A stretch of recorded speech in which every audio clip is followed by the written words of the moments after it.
সবাইকে, মানে কেন খাচ্ছে না। এবার ওনাকে বলতেছে নাই, ওনাকে ডাকো।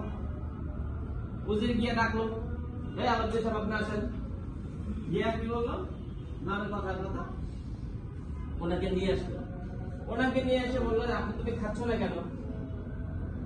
এবার বলে রাজা মশাই আমি তো খাবো কিন্তু ওইটা তো নাই। হ্যাঁ ওইটা নাই,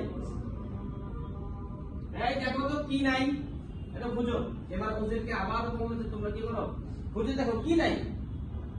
ওদের গিয়া সব কিছু দেখে দেখে আসলো, আসা বললো হুজুর সবই আছে। আবার দেখো এই কি নাই, ওইটা তো নাই। এই বেটা কি বলো ঘরদার উড়াই দেবো, ওইটা নাই কি পাশার টুকরাটা নাই।